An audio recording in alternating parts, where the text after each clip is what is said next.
పెట్టుబడులే లక్ష్యంగా సీఎం రేవంత్ రెడ్డి నేతృత్వంలోని బృందం నేటి నుంచి విదేశాల్లో పర్యటించనుంది. స్కిల్ యూనివర్సిటీతో భాగస్వామ్యంపై ఒప్పందాలతో పాటు పెట్టుబడులపై సింగపూర్ పారిశ్రామికవేత్తలతో చర్చించనున్నారు. అక్కడి నుంచి ఈ నెల 20న స్విట్జర్లాండ్ వెళ్లనున్న సీఎం బృందం దావోస్లో జరగనున్న ప్రపంచ ఆర్థిక ఫోరం సదస్సులో పాల్గొని ప్రముఖ కంపెనీలతో సంప్రదింపులు జరుపుతారు.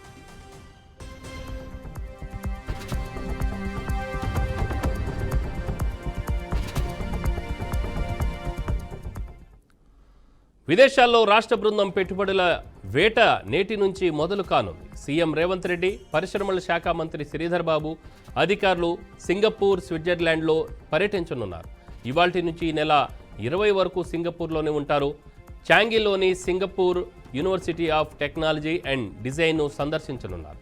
రాష్ట్రంలో ఏర్పాటు చేయనున్న స్కిల్ యూనివర్సిటీలో భాగస్వామ్యంపై ఒప్పందాలు జరగనున్నాయి.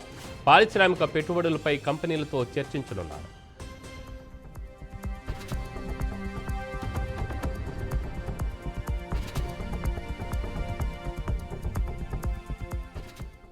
ఈ నెల 20న అర్ధరాత్రి సింగపూర్లోని చాంగి విమానాశ్రయం నుంచి స్విట్జర్లాండ్కు వెళ్తారు. ఈ నెల 21న ఉదయం స్విట్జర్లాండ్లోని జూరిచ్ విమానాశ్రయం చేరుకొని దావోస్ వెళ్తారు. దావోస్లో జరగనున్న ప్రపంచ ఆర్థిక ఫోరంలో సీఎం బృందం పాల్గొననుంది.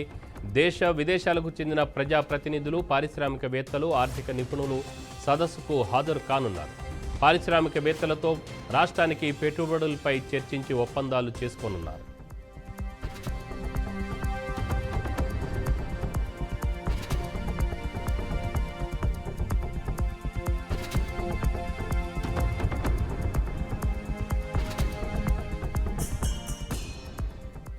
దావోస్ పర్యటనలో ఈసారి భారీగా పెట్టుబడులను ఆకర్షించే లక్ష్యంతో సీఎం రేవంత్ రెడ్డి బృందం బయలుదేరుతోంది.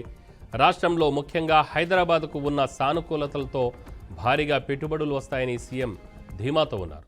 ఫ్యూచర్ సిటీగా హైదరాబాద్ను మరోసారి ప్రపంచ వేదికలపై చాటి చెప్పాలని రేవంత్ రెడ్డి భావిస్తున్నారు.